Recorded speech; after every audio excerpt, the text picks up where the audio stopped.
देवालय श्री महावीर भगवान की, उत्तम तपोधर्म की, गुरु नाम गुरु आचार्य श्री ज्ञान सागर जी महाराज की, आचार्य गुरुदेव भगवान श्री विद्यासागर जी महाराज की।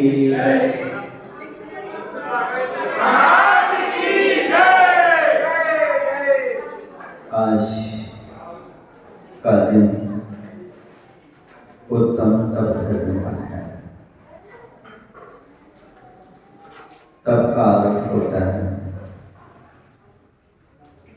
कर्म क्षयार्थम तप्यते इति तपः। जो कुछ भी कर्म निजरा के लिए उद्यम किया जाता है, पुरुषार्थ किया जाता है, वह सब तपस्या की कोटि में आ जाता है। कर्म निजरा के लिए जो भी आप पुरुषार्थ कर रहे हैं वह सब तपस्या है। मन से, वचन से, काय से, इन योगों के माध्यम से कर्म की निर्जरा होती है और इन्हीं योगों के माध्यम से कर्म का आश्रय होता है। ऐसी क्रियाएं, ऐसी वाणी, ऐसे विचार जो कर्म का बंध भी कराते हैं और ऐसी क्रियाएं, ऐसे विचार, ऐसी वाणी जो कर्म की निर्जरा कराती है, तो आचार्य कहते हैं कि जिनके माध्यम से कर्म का बंध होता है, ऐसी मन वचन काय की क्रियाएं की इच्छा हो तो इन इच्छाओं का निरोध कर दो। इच्छा निरोध तपा, इच्छा का निरोध तप हो जाएगा। आपने सुना इच्छा निरोध तपा? कहाँ पर पढ़ने को मिलता आप लोगों को ये? कितने लोग की धारणा है कि तत्वासुत्र का है ये सूत्र? ये तत्वासुत्र में नहीं है। इच्छा निरोध तपा तत्वासुत्र में नहीं है, टीका ग्रंथों में। उसमें तो मात्र मिलता है तपसा निर्जरा से, अर्थात तपस्या से कर्मों का संवर और निर्जरा होती है। इच्छाओं का निरोध करना तपस्या है। जो आपके पास इच्छाएं उत्पन्न हो रही हैं उनको कम करने का प्रयास करिए, उन्हें समाप्त करने का प्रयास करिए, क्योंकि संसार में इच्छाएं अनंत हैं। आदमी के जीवन का तो अंत है, पर इच्छाओं का कभी अंत नहीं आता। जितने आसमान में तारे दिखाई देते हैं, जितने छत्ते में मधुमक्खियां दिखाई देती हैं, जितनी समुद्र में लहरें उठती हैं, उतनी ही आदमी के अंदर इच्छाएं उठा करती हैं। तारों की आप गणना नहीं कर पाते, मधुमक्खियों की गणना नहीं कर पाते, लहरों की गणना नहीं कर पाते, वैसे हमारे अंदर कितनी इच्छाएं उठती हैं इसकी हम गणना नहीं कर पाते। इतनी सारी इच्छाएं होने के उपरांत भी कितनी इच्छाएं पूर्ण होती हैं आप समझते हैं?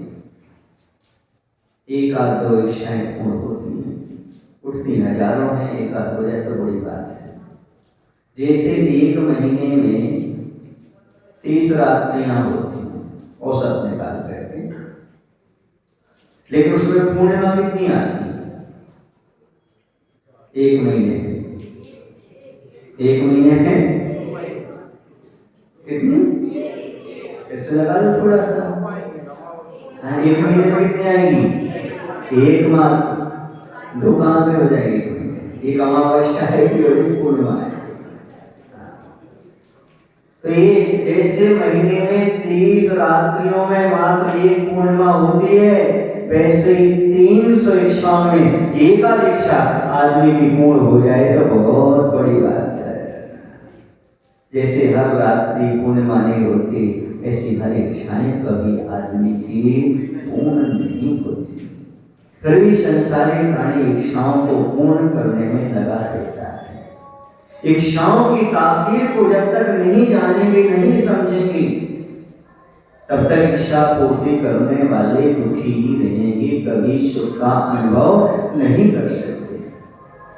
एक श्रावक साधु के पास पहुंचा और साधु से कहता है, साधु महात्मा, मैं जो भी इच्छा करता हूँ पूर्ण नहीं होती, ऐसा कोई मंत्र दे दो, ऐसी कोई शक्ति दे दो, ऐसी कोई विद्या दे दो कि मेरी सारी इच्छाएं पूर्ण हो जाए।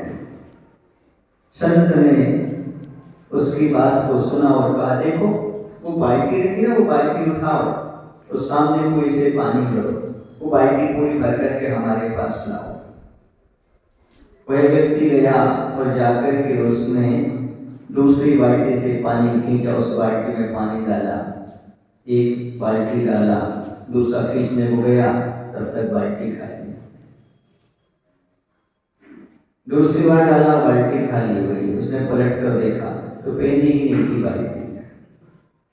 क्या नहीं थी? पेंदी नहीं थी, नीचे तल्ला नहीं था, कैसे करे, आधार ही नहीं था। महात्मा, आपने हमारे लिए कैसी बाल्टी दी जिसमें तला ही नहीं है, वो कभी भरी नहीं जा सकती। बस बेटे, मुझे तो बाल्टी नहीं भरवाना थी, तुम्हें समझाना था, जैसे पेंदी रहित बाल्टी कभी भरी नहीं जा सकती, ऐसी इच्छाओं की तासीर है, वो वे पेंदी की है, इच्छाएं कभी पूर्ण हो नहीं सकती। इच्छाएं कभी पूर्ण हो नहीं सकती, एक के बाद एक दूसरी इच्छा उत्पन्न होती रहती। ये तासीर इच्छाओं की, एक नष्ट होती है और सैकड़ों पीछे से उत्पन्न हो जाया करती है। आज तक किसी की कोई इच्छा पूर्ण नहीं हुई, तो फिर क्या करें इच्छाओं को पूर्ण करने के लिए? तो आग कभी बुझती नहीं ईंधन डालने से। कितना भी ईंधन डालते जाओ, कभी आग बुझती नहीं। आग को बुझाने के लिए क्या करना पड़ेगा? ईंधन को डालना बंद करना पड़ेगा। जैसे आग को समाप्त करने के लिए घी, ईंधन आदि नहीं डाला जाता, बल्कि ईंधन डालना बंद करना पड़ता है, वैसे इच्छाओं की पूर्ति के लिए इच्छाओं की पूर्ति मत करिएगा, बल्कि इच्छाओं का निरोध करिएगा। इच्छाएं अपने आप समाप्त हो जाएंगी। इच्छाओं के निरोध के बिना इच्छा समाप्त नहीं होती, तपाना पड़ता है। आत्मा रूपी घी में, नवनीत में अभी पानी है थोड़ा सा, तो उस पानी को तपाना पड़ता है। समझ में आ रहा आपको कि नहीं आ रहा? आखिरकार तपस्या की आवश्यकता क्या है? तपस्या की आवश्यकता क्या है? देखिए, पानी तपता है तो कहाँ जाता है तप करके? सीधी बात है, जीवन में ऊंचाइयां पाने के लिए, ऊर्ध्वगमन स्वभाव को पाने के लिए तपस्या करना परम आवश्यक है। यदि आप जीवन में ऊंचाइयां प्राप्त करना चाहते हो, ऊर्ध्वगमन स्वभाव को प्राप्त करना चाहते हो, विद्यालय में जाकर के विराजमान होना चाहते हो, तो तपस्या करना परम आवश्यक है। बिना तपस्या के काम होने वाला नहीं है। आचार्य कहते हैं, संयम की सिद्धि तपस्या के बिना संभव नहीं है। संयम की सिद्धि करने के लिए तपस्या की आवश्यकता है। राग देश को नष्ट करने के लिए तपस्या की आवश्यकता है। राग का उच्छेद बिना तपस्या के संभव नहीं है। कर्मों की निर्जरा के लिए, कर्म को नाश करने के लिए, दुखों को समाप्त करने के लिए तपस्या की आवश्यकता है। इतना ही नहीं, ध्यान की सिद्धि करने के लिए, स्वाध्याय करने के लिए, ज्ञान ध्यान इनकी सिद्धि करने के लिए भी हमारे लिए तपस्या की आवश्यकता है। महाराज हम तो सुनकर के आ रहे हैं सम्यक दर्शन ज्ञान और चारित्र ये मोक्ष के मार्ग हैं। अब ये अलग से चीज कहाँ से आ गई? तपस्या नहीं करो, कल संयम हो गया, संयम में रत्ना कर ले लिया, अब इसके बाद भी तप की आवश्यकता है। संयम में तो सब कुछ हो गया है ना, रत्नत्रय हो गया था, मोक्ष मार्ग हो गया था, अब तपने की भी जरूरत है। तो ठीक है भैया, हलवा कैसे बनता है? 3 चीजों से बनता है। कौन सी 3 चीजों से? आटा, घी और शक्कर, बूरा। 3 चीजों से क्या बन जाता है? हलवा। ठीक है ना, तीनों को मिला के झोंक गया, खा लो। क्या चाहिए? क्या चाहिए? पानी तो भोजन हर भोजन बनाने में लगता है, ये बात हो गई। आग की जरूरत है। किसकी जरूरत है? आग की। क्या जरूरत है? हलवा तो 3 चीजों से बनता है। आपने कहा ना मोक्ष में 3 चीजों से बनता है, समझो, सम्यक ज्ञान, सम्यक चारित्र। अब तब की आवश्यकता क्यों? जैसे हलवा बनाने के लिए क्या इसकी आवश्यकता है? आग की आवश्यकता है। भले आटा है, घी है, बूरा है, फिर भी आग चाहिए, उसके बिना हलवा पकता नहीं। फिर सम्यक ज्ञान सम्यक चारित्र होते हुए भी कब की आवश्यकता है? क्योंकि संयम की सिद्धि इसी के माध्यम से हुआ करती है। आवश्यकता है करने को। जब तक 9 तपा नहीं लगते तक पानी अच्छे से नहीं बरसता। शांति पाने के लिए, शीतलता पाने के लिए तपस्या परम आवश्यक है। वहां पर 9 तपा हैं और जैन दर्शन में 12 तप बताए। 12 तपों के माध्यम से आत्मा को तपाया जाता है। आपने कभी देखा कि बिना तपन के कभी पानी वर्षा हो? जैसी तपन होती है वैसे पानी गिरने लगता है। पानी गिरने के उपरांत फसल आ जाती है।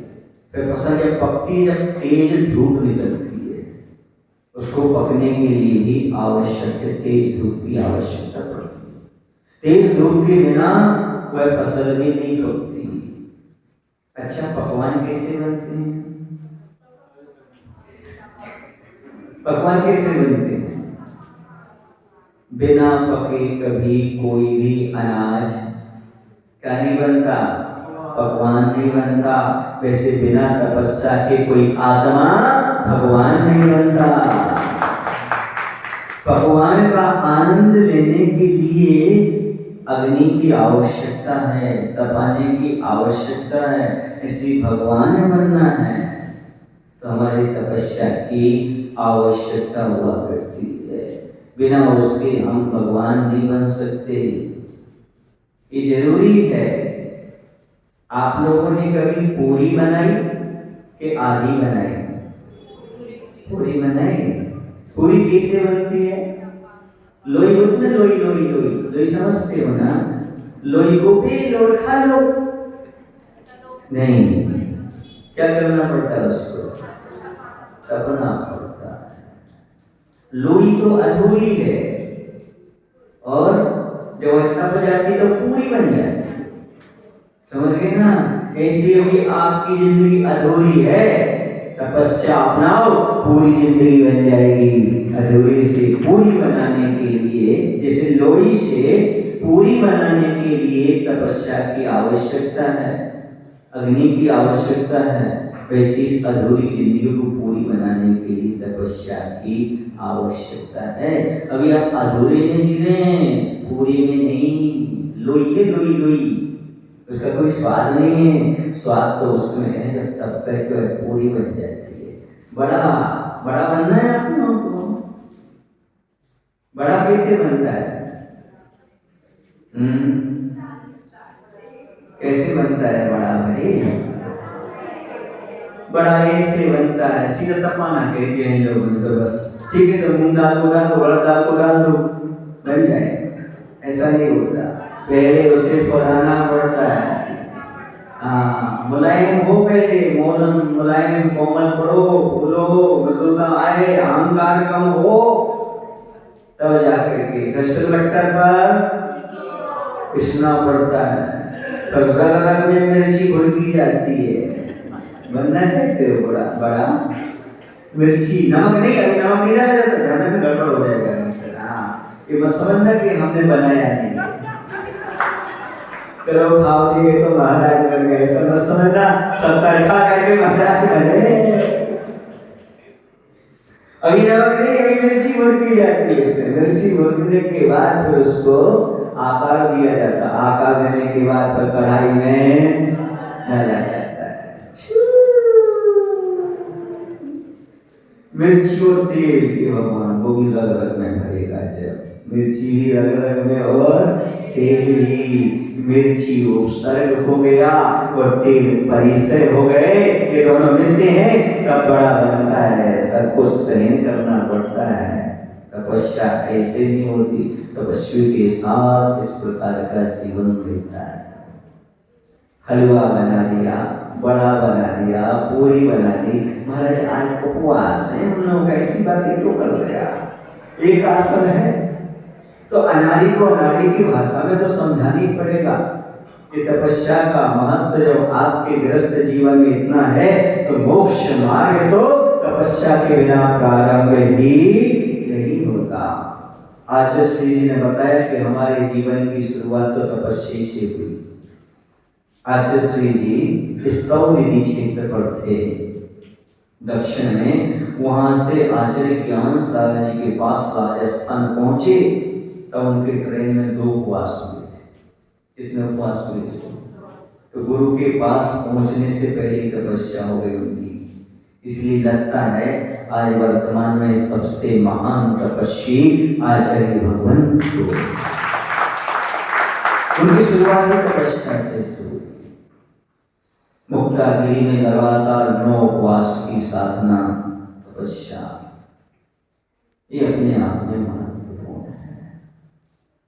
तो इस प्रकार से मैंने आपको बताया कि बड़ा भी बिना तपे नहीं बनता।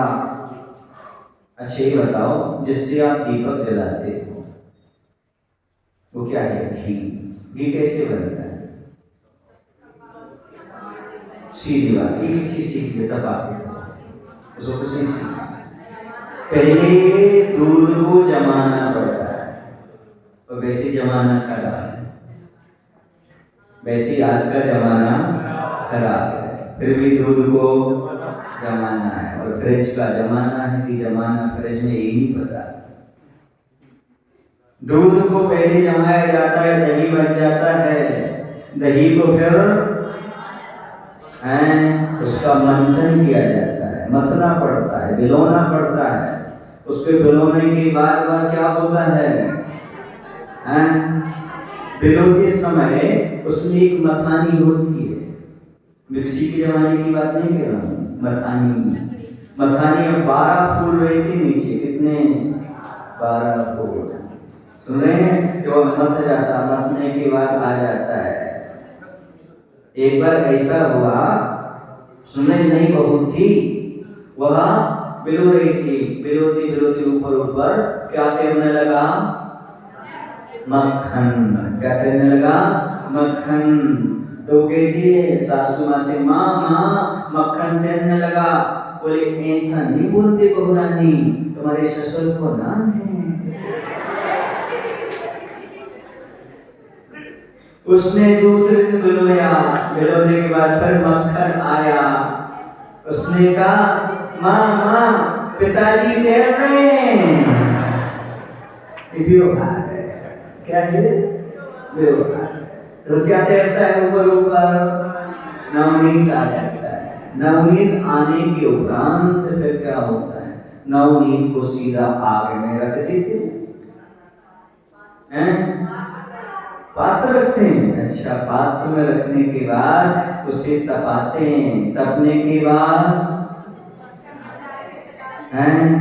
यदि 8 पैरी ना हो तो चिटर पिटर की आवाज है। पूरा 8 पैरी हो जाए तो वह घी काम में आता है। समझ गए ना? वो अठपेरी की कहलाता है, वही मुनिराज को देने योग्य होता है अठपेरी। फिर अब आप समझें ये प्रक्रिया क्या है। आज कंप्यूटर के युग में लोग समझते ही नहीं तपस्या के बारे में।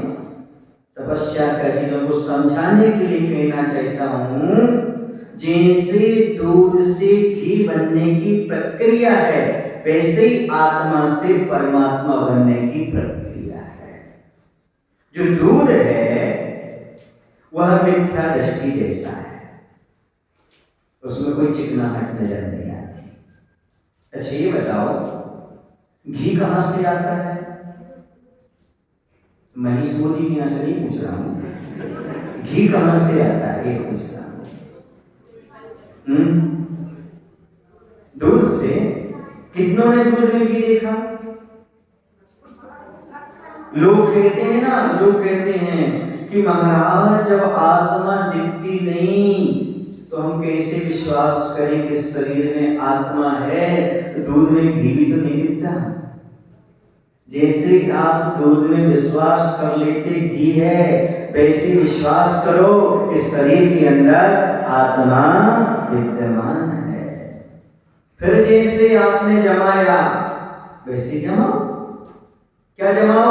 देव शास्त्र गुरु पर, 7 तत्वों पर श्रद्धा जमाओ तो दही बन जाएगा।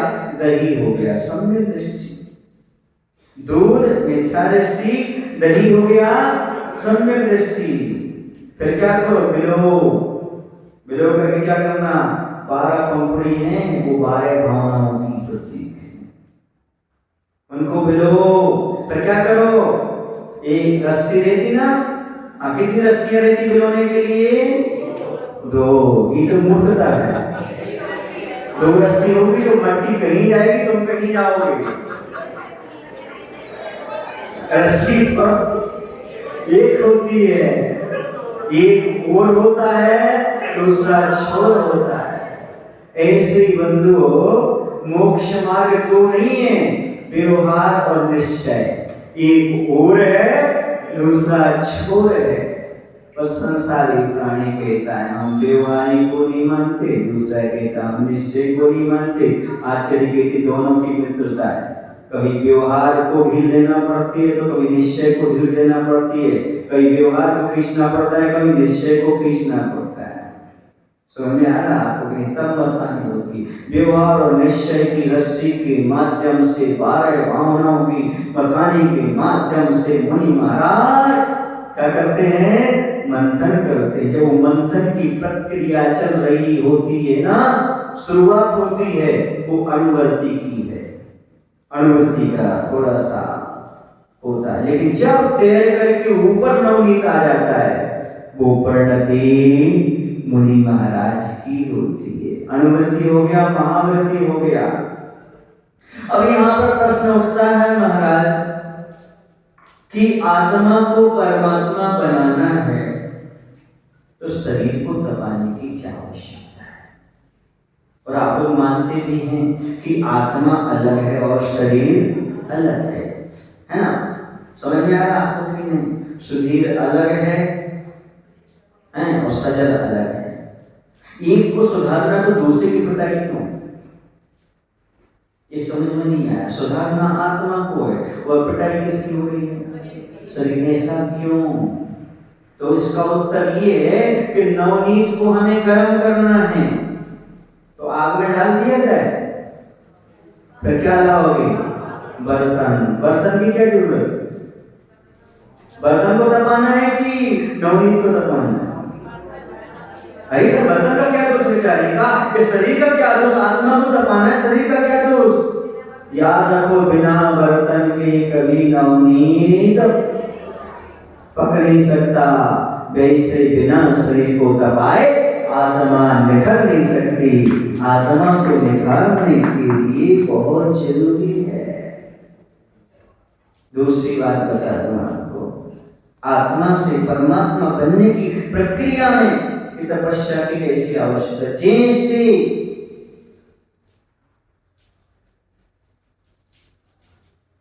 नवनीत को घी बनाने के लिए बर्तन की आवश्यकता है, वैसे ही इस आत्मा रूपी नवनीत को परमात्मा रूपी घी बनाने के लिए यह नर्तन बर्तन के समान हुआ करता है।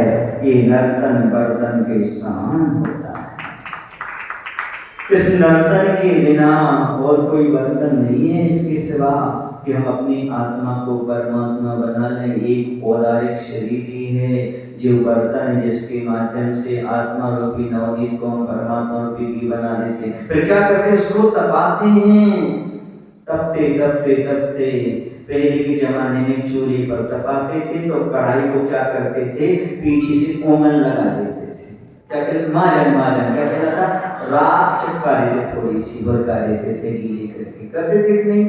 ऐसे मुनि महाराज 24 घंटे एक बार आहार विमार्जन देते हैं और अच्छे से तपस्या करते रहते हैं। फिर क्या होता था, नीचे से वो मार्जन जो है ना आग पकड़ देता था, बोले कर हंस रही है, क्या बोलते थे। इसका मतलब क्या है, कोई रिश्तेदार आने वाले हैं, हाँ अब केवल ज्ञान प्रकट होने वाला है तो अब घी आने वाला है, केवल ज्ञान प्रकट होने वाला है, समझ रहे ना। अब केवल ज्ञान के उपरांत भी समोषण चटपट चटपट बिहार आदि शरीर आदि ये सब चटपट चटपट भी अभी 4 कर्म नष्ट हुए, 4 बच्चे हैं, अभी अटपेरी घी नहीं बना, अटपेरी कब बनेगा, अभी 4 घातीय कर्म नष्ट हुए हैं तो अनंत परमेश्वर में है, समोषण आदि सब खटपट दिखाई दे रही है। जैसे 8 कर्म नष्ट होंगे शुद्ध अटपेरी घी की समय समान शुद्ध परमेश्वर बन जाया करते हैं। एक प्रक्रिया है पूरी आत्मा से। अब उस समय जैसे नफरत कैसे बच जाती है ना, तो असर को अग्नि कुमार देवों को दे देते हैं, वैसी मरी बचती है तो बच्चों को दे देते, लो बेटा शक्कर बना के खा लो, मरी नहीं बचती उसकी, तुमने घी नहीं बनाया क्या। ये सब प्रक्रिया जैसे घी बनता है वैसे यह आत्मा परमात्मा बनता है, ऐसी पूरी प्रक्रिया हुआ करती है। अब आया आपको समझ में, जब कभी घी बनाओ तो समझना आत्मा परमात्मा कैसे बनती है। ये श्रद्धा ये विश्वास हमारे अंदर होना चाहिए। अपन थोड़ा सा विषय को दूसरी ओर ले जाते हैं, ये तो हमने समझ लिया। अब थोड़ी सी ये बात हम करें कि महाराज ऐसा कुछ उपाय बताओ कि हम घर बैठे तपस्या कर सकें। घर बैठे तपस्या करना चाहते हो, चलो आचार्यों ने बहुत अच्छी बात कही, बाह्य तप होते अंतरंग तप होते, बाह्य तप 6 होते, अंतरंग भी 6 होते। अनशन यानी उपवास, अमोदर्य पेट से थोड़ा कम खाना, वृत्ति परिसंख्यान ये मुनि महाराज लेते हैं, विधि आदि कोई परिमाण कर लेते, इस दिशा में आहार करेंगे, 2 व्यक्ति खड़े होंगे आहार लेंगे आदि आदि, ये सब उनका ये वृत्ति परिसंख्यान। रस परित्याग, किसी एक रस का त्याग कर देना, नमक का, मीठा का, दूध का, घी का, तेल का, ये रस परित्याग हो गया। विविक्त शय्यासन, एकांत में ध्यान आदि करना, ये विविक्त शय्यासन शयन करना एकांत में। इसके बाद कायिक क्लेश, कायिक क्लेश माने शरीर को विभिन्न प्रकार से कष्ट देना, खड़े होकर के सामयिक करना आदि आदि, आसन लगा करके बैठना, ये बाह्य तप है। ये अंतरंग तप है प्रायश्चित, प्रायश्चित लेना, वैयावृत्ति करना, विनय करना, स्वाध्याय, व्युत्सर्ग और ध्यान। विसर्ग माने काव्यसर्ग आदि लगा करके बैठना, ध्यान। ये 12 तप आचार्यों ने बताए। अब देखिए आप उपवास नहीं कर पा रहे, कोई बात नहीं, भूख से 2 ग्रास कम खा लो, 1 रोटी कम खा लो, ये भी क्या हो जाएगी, आपकी तपस्या हो जाएगी। ये तपस्या ये भी नहीं कर सकते तो कोई बात नहीं, दिन भर खाओ तो भी तपस्या, दिन भर खाओ तो भी तपस्या। ये भी आचार्य ने बताया, वो है रात्रि में 4 प्रकार के आहार का त्याग। ये नहीं बनेगा क्या, चारों प्रकार के पानी भी नहीं लूंगा रात्रि में, चारों प्रकार के आहार का त्याग, ये भी तपस्या है। क्योंकि यदि आपने 1 महीने तक चारों प्रकार के आहार का रात्रि में त्याग कर दिया तो 15 दिन के उपवास का फल मिल जाता है। कितने? 1 महीना यदि आपने रात्रि में तक फिर पानी भी नहीं पीना तब, और कब? सूर्य अस्त के बाद बंद, और प्रारंभ कब? सूर्योदय के 48 मिनट बाद, और सूर्य अस्त के 48 मिनट पहले बंद, और प्रारंभ सूर्यास्त के 48 बाद। जब करोगे तब आपके इस प्रकार का पुण्य मिल जाएगा, तपस्या का फल मिल जाएगा। चलो इतना भी नहीं कर सकते, इतना कर लो, 1 घंटा स्वाध्याय में बैठ लो। स्वाध्याय परमो तपः, आप 1 घंटा प्रवचन सुनते हो, ये भी परम तप माना है, स्वाध्याय भी परम तप है। ये नहीं कर पाते तो बड़ों को सम्मान दो, मुनि महाराज को बार बार जहाँ लेके जाए नमस्ते करो, प्रणाम करो, विनय करो। ये भी विनय क्या है, समझ रहे ना? और बस अपना समय निकालो, मुनि महाराज की वैयावृत्ति करो, ये भी तपस्या है। अंतरंग तप है, बाह्य तप नहीं, अंतरंग तप है। मुनि प्रवचन सागर जी महाराज प्रायः के उपवास किया करते थे, तो उनकी वैयावृत्ति करने के लिए जाता था। हमने कहा महाराज धन्य है आप, हर 2-4 दिन में उपवास करते हैं। बोले धन्य तो तुम हो, हम तो बाह्य तप करते हैं, तुम वैयावृत्ति करते हो, तो अंतरंग तप करते हो। ये हर किसी की बस की बात नहीं है वैयावृत्ति करना, वही कर सकता है जिससे गुणों के प्रति अनुराग हो, वात्सल्य हो। ये तपस्या है, उपवास करना तपस्या है, पर उपवास करने वाले की वैयावृत्ति करना अंतरंग तपस्या है। ये वैयावृत्ति सहे दानम वैयावृत्तम, पूजा वैयावृत्तम, पूजा को भी वैयावृत्ति में रखा है किन्होंने? समंत महाराज ने। दान देना भी वैयावृत्ति है, दान को भी वैयावृत्ति, दान देने वाला तपस्या कर रहा है मान करके चलो, वो तपस्वी है। भगवान की पूजा करने वाला भी तपस्वी है मान के चलिए, इतना तो तपस्या कर सकते हैं आप। आज श्री हम लोग कहते हैं आप ज्यादा तपस्या मत करो, लेकिन कम से कम इतनी तपस्या तो आप भी कर सकते हो। पूछा कितनी तपस्या, तो उन्होंने सीधी बात कही, इतनी तपस्या आप अपने जीवन में कर सकते हो कि मंदिर में बैठ कर के कसाई मत करो। समझे बहुत बड़ी तपस्या आपने।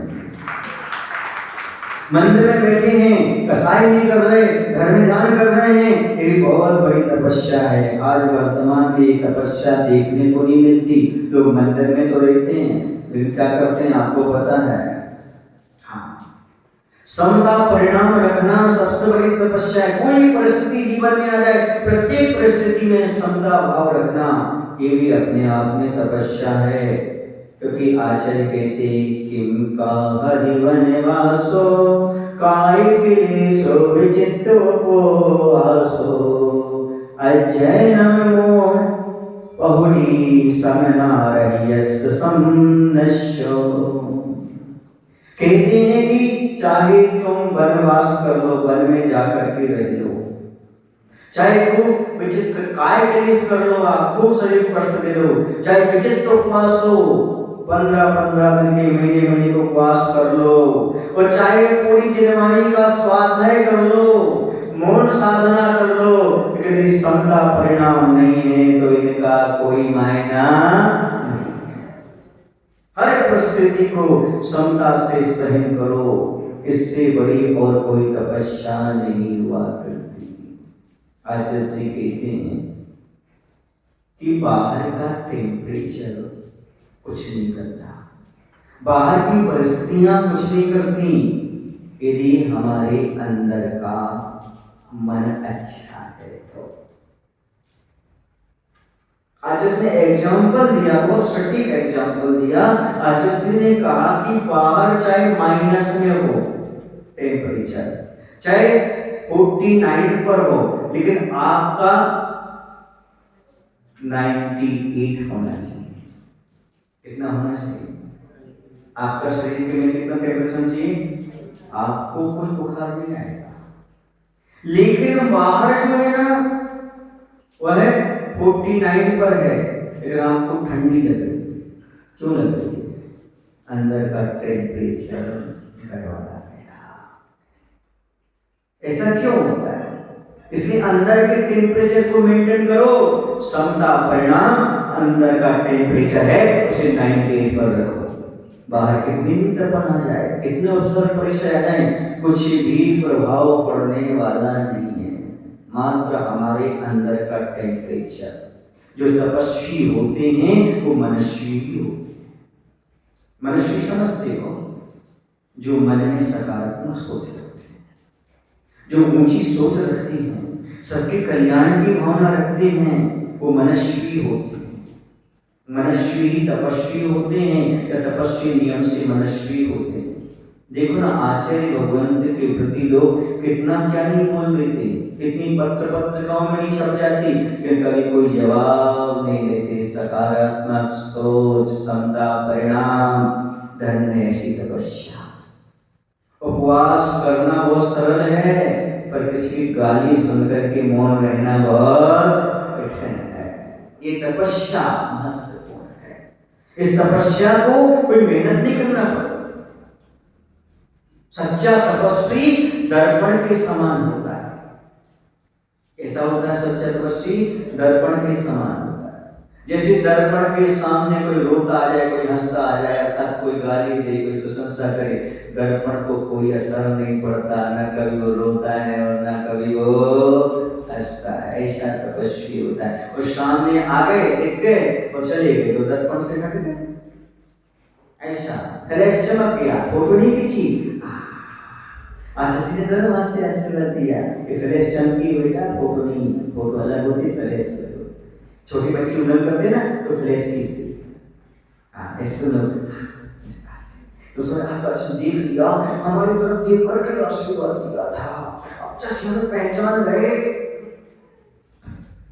समझ रहे हैं आपके लिए गिफ्ट है, उदर्पण के समान है, सब क्लियर है। वहां तपस्वी की दूसरी विशेषता, पहले तो दर्पण के समान होता है, दूसरी विशेषता है वह व्यवहार करने वाले के प्रति भी अच्छा व्यवहार करता है। एक लड़का था, वह संत के प्रति गलत धारणा रखता था। उसने सोचा एकांत में जाकर के संत से बात करूंगा। एकांत में साधु के पास पहुंच गया। साधु समझ गए गुस्से में आया है। समझे आप लोग? संसारी प्राणी का यदि गुस्सा शांत करना हो तो सबसे सरल तरीका है, बताओ क्या है? उसकी प्रशंसा शुरू करो, टेम्परेचर डाउन हो जाएगा। क्योंकि मूर्ख लोग प्रशंसा से ही खुश होते हैं। सीधी बात। संत ने कहा, अरे तुम आ गए, तुम तो बड़े तेज दिखते हो, तुम तो किसी से समझौता नहीं करते। हाँ मैं किसी समझौता नहीं करता, मैं बहुत तेज हूँ, स्कूल में मुझसे सारे लड़के डरते हैं, बोल तो दे रहा हूँ, लेकिन तुम तो बहुत बलवान भी हूं मैं। अच्छा, तो बलवान को सरल काम करना चाहिए, कठिन काम करना चाहिए? बोले कठिन काम करना चाहिए। ठीक है, तो यदि तुम्हें कोई एक गाली दे तुम क्या करो? बोले 100 सुनाऊंगा, 100। 100 गाली सुनाना सरल है कठिन? बहुत सरल है। अभी तो आप कहते हैं कठिन काम करते हैं। किसी ने एक गाली सुनाई, उसको 100 गालियां सुनाना सरल है। और पहलवान, बलवान, समझदार, बलशाली, अच्छे लोग कठिन काम करते हैं। आप कठिन काम करना चाहिए ना, कठिन क्या करना चाहिए? साधु को क्षमा करना चाहिए। गाली देना सरल है कि क्षमा करना कठिन? क्षमा करना कठिन है। उसे लगा उसका पूरा का पूरा टेम्परेचर डाउन पड़ गया। वो रास्ते से निकला, रास्ते में कि कोई आम गिरा रहा था, वो पत्थर उसके सिर पर गिर गया। अब तत्काल आ गया, फिर तत्काल संत की बात क्या? ये तो सरल है, गाली देना, मारना, क्षमा करो ये कठिन काम है। सुने ना, वो सीधा चला गया। वो लड़का आया, उसके पैरों में गिर गया, मैं तो आम गिरा रहा था, क्षमा करो, क्षमा करो, मैंने तुम्हें मारा पर तूने कुछ नहीं कहा। उसे लगा कि वास्तव में संत ने कहा है कठिन काम करो, और अब तो संत बनूंगा, मैं भी ऐसे ही कठिन काम करूंगा। और तपस्या की दुर्व्यवहार करने आया था और उपहार लेकर के चला गया। ये संतों का एक, तपस्वी का एक गुण हुआ करता है। अगला गुण है, वो समझते हैं एक शाम कभी शांत नहीं होती, एक शाम की कभी पूर्ति कोई कर नहीं सकता। ये उनका लक्षण है तपस्वी का। हमेशा वह अपने जीवन में चिंतन करते हैं एक शाम कभी किसी की पूर्ण ना हुई है और ना हो सकती है, इसलिए वो अपने मन की बात भी नहीं सुनते। अगला लक्षण क्या है, वो अपने मन को वश में करते हैं, वो अपनी मन की भी नहीं सुनते, अन्य की तो ठीक है, इसे तो मन को वश में करते हैं, पता नहीं मन कब क्या मांगने लगे, कोई भरोसा नहीं होता, इसलिए मन को भी वह हमेशा कंट्रोल में रख करके चलते हैं। ये हमारा मन कब क्या कर ले कोई भरोसा। अब एक प्रश्न उठता है कि आप लोग कितनी भी तपस्या कर दो पर दान पूजा छोड़ने को नहीं कहा। क्यों नहीं कहा? क्योंकि आचार्य कहते हैं ग्रस्तों का तप दान पूजा से शोभा को प्राप्त होता है। कोई भी आप उपवास आदि करते हैं, कोई तपस्या करते बाद में कहा ये वाली पूजन करो, कहा कि नहीं कहा, और इतना इतना दान दो, कहा कि नहीं कहा। निष्ठापन में जब आप निष्ठापन करने लगते हैं, क्या बोलते हैं उसको, विद्यापन में, तब आपको बताया जाए इतना इतना दान करो, ऐसा करो, ऐसी पूजन करो, मुनियों को दान दो, इतना छत्र चढ़ाओ, इतना वो चंदवा दो, इतना ऐसा। ये क्यों बताया? क्योंकि दान और पूजा से ही गृहस्थ के तप की शुरुआत होती है। और मुनि महाराज की ज्ञान से, क्षमा से, राग देश के त्याग से तप की शुरुआत होती है। मुनिराज का तप तभी शोभा को प्राप्त होता है जब वो राग देश का त्याग करें, राग देश ना करें, ज्ञान में लीन रहें और हमेशा क्षमा भाव रखें, तभी उनका यह तप सिद्ध होता है, या यूं कहा जाए शोभा को प्राप्त होता है। दुनिया में हर कोई व्यक्ति चाहता है सूरज सा चमकूं, पर तपन तो चाहिए, तपे बिना क्या तुम सूरज से चमक सकते हो? कभी नहीं, संसार में कुछ भी नहीं कर सकते।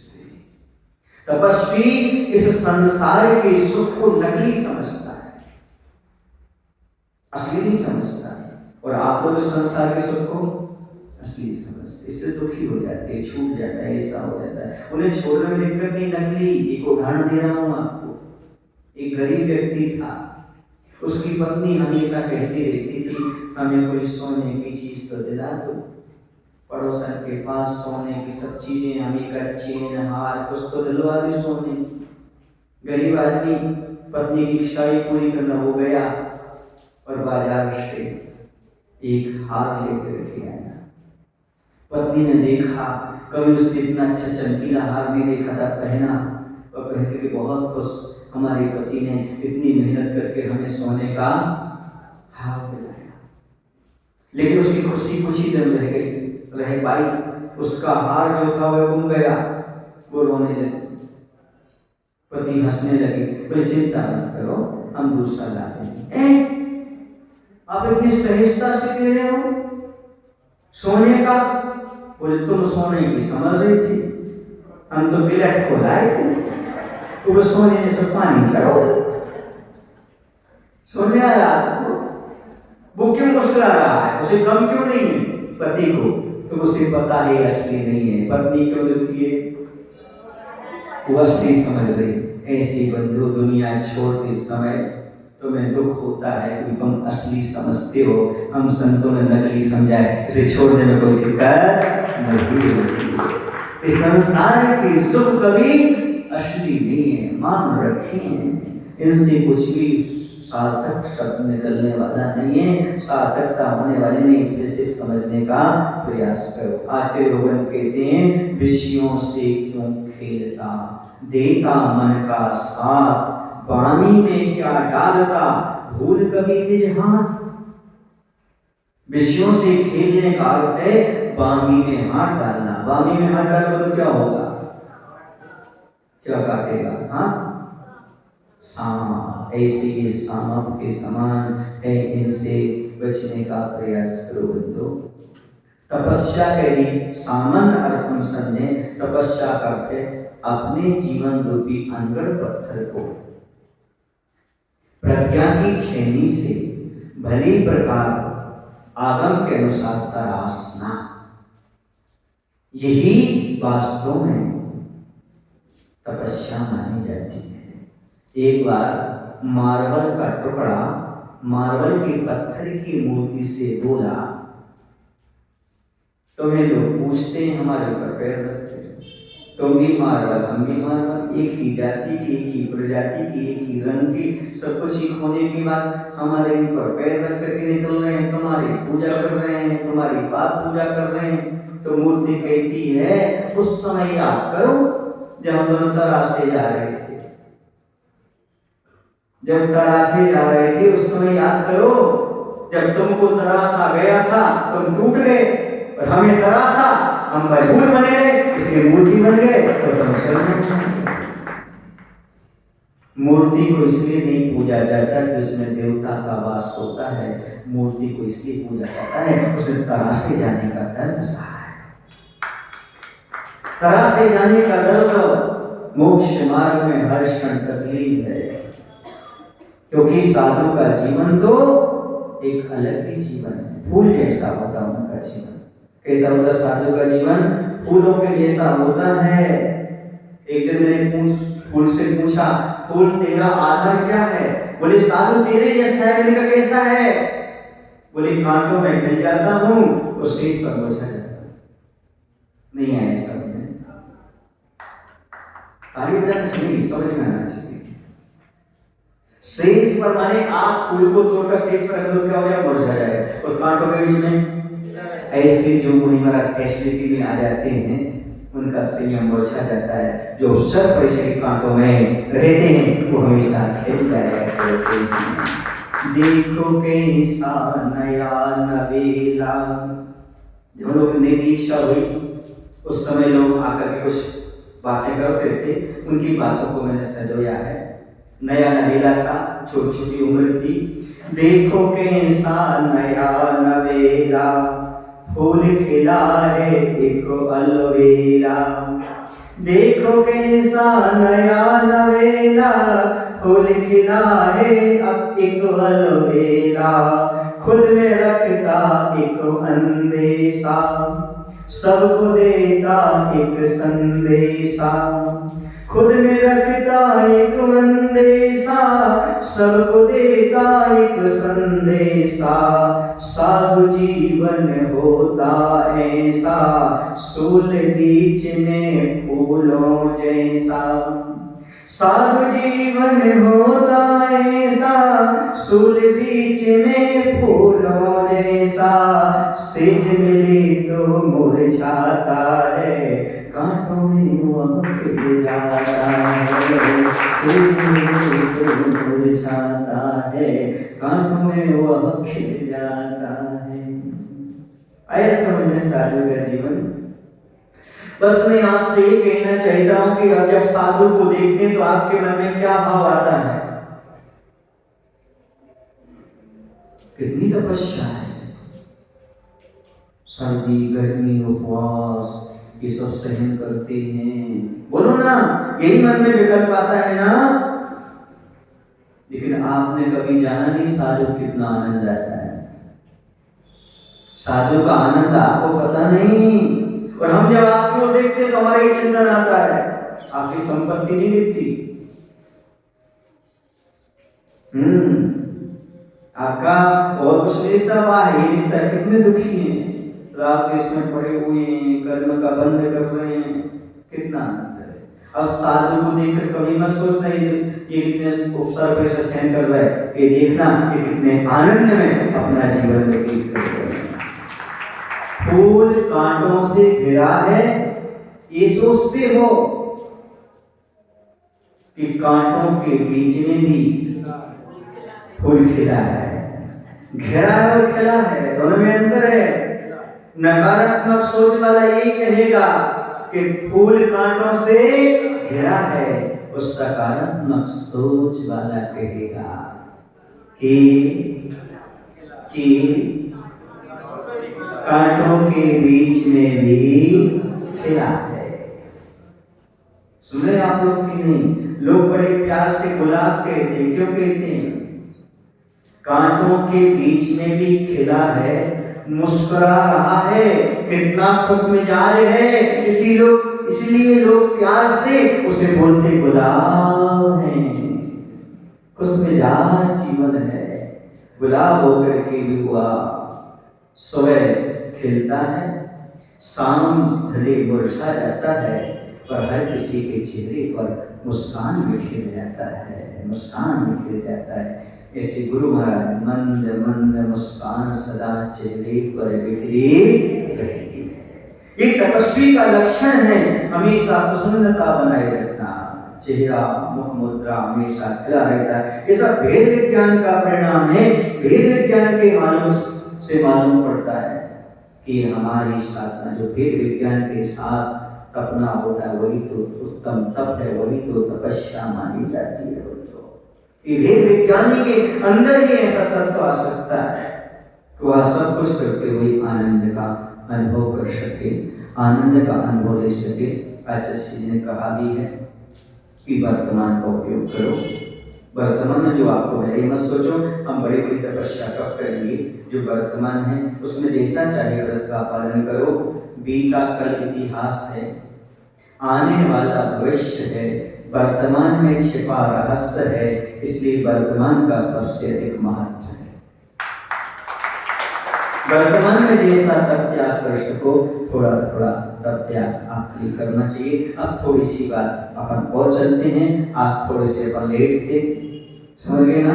तो सबसे पहली बात अपन चलते हैं इच्छाओं को जीतने के उपाय।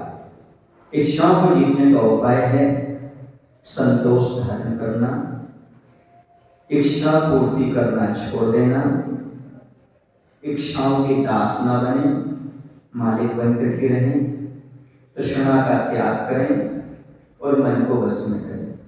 ये कुछ चीजें हैं जिसके माध्यम से हम इच्छा को जीत सकते हैं। हम दुष्परिणाम समझें, यदि हम इच्छा का विरोध नहीं करते हैं, तपस्या नहीं करते हैं, ध्यान रखो कि तपन नहीं करोगे, तपोगे नहीं तो पतन की ओर जाओगे। तप नहीं करने से पतन होता है। इंद्रिय सुख में आसक्त नहीं होना, समझ रहे आप लोग कि नहीं? इसलिए ये हमारा इससे हानि हो जाती है कि हम ये समझ ही नहीं पाते हमारा क्या है। हित का विवेक नहीं रहता। ये तपस्या नहीं करते हैं, इच्छाओं का विरोध नहीं करते हैं, तो हानि ये है कि हम इंद्रिय सुख में आसक्त हो जाते हैं, हिताहित का विवेक नहीं रख पाते हैं। हमारा हित क्या है? आकुलता हमेशा बनी रहती है और हम हमेशा इंद्रियों के गुलाम बने रहते हैं, हमेशा दूसरों से अपेक्षा रखते हैं, इसलिए हमेशा हमें कष्ट बना रहता है। अब तपस्या से लाभ क्या है? तपस्या से लाभ सीधी सी बात है, अंतरंग में शीतलता आती है। जैसे तपों के बाद पानी गिरता है, शीतलता आती है। कर्मों की संबर और रजरा, तन मन दोनों स्वस्थ होते हैं, तन भी स्वस्थ होता है और मन भी पवित्र होता है। प्रसन्नता में वृद्धि होती है, आत्मा की शुद्धि होती है। जैसे आत्मा शुद्ध होगी वैसी प्रसन्नता बढ़ती जाती है। काम आदि विकार दूर होते हैं, काम वासना विकार सब दूर होते चले जाते हैं। तप के माध्यम से रिद्धियां लब्धियां प्राप्त हुआ करती। तप के माध्यम से जन्म जरा और मृत्यु का नाश होता है, कल्याण एवं पुण्य का विस्तार होता है, शारीरिक दुख सहने की क्षमता आती है। ये सब चीजें इससे फायदा होते हैं। कुछ लोग तपस्वी नहीं बन पाते, तपस्या की ओर नहीं बढ़ पाते, उसमें बाधक तत्व भी आते हैं। कुछ लोग रोकते हैं, मना करते हैं। तो तप में बाधक तत्व सबसे पहला है परिश्रमों का भय। परिश्रम कौन सहन करेगा? कुछ लोग कहते हैं तो साधु बन जाए, दो काम करना हो, एक केसुच दूसरा अंतराय। केसुच ना करना पड़े और अंतराय ना करना पड़े, हम साधु बन जाएंगे। तो परिश्रमों का भय तप में बाधक है। कर्मोदय चारक तमोहनी आदि कर्म का उदय हो तो भी वह तप नहीं ले पाता। विश्वास का अभाव, आदमी को विश्वास नहीं होता, इसलिए वह तपस्या नहीं कर पाता। मन की चंचलता, कभी चंचल मन वाला तपस्या नहीं कर पाता। नकारात्मक सोच केवल खतरनाक, तपस्या से मिलेगा क्या? और गलत सलाह, ये सब बाधक तत्व हैं। इसलिए आज का दिन जीवन के उपभोग का नहीं है, उपयोग का है। यह आपको यह तन पाए महातप कीजिए, जाने सार यही है। यह आपने मनुष्य पर्याय पाई है, इसमें आप तपस्या करने का प्रयास करिएगा। पूरी महावीर भगवान की जय। आचार्य विद्यासागर जी महाराज की। मैं तो और ले सकता था क्योंकि मुझे ज्यादा कोई विकल्प नहीं।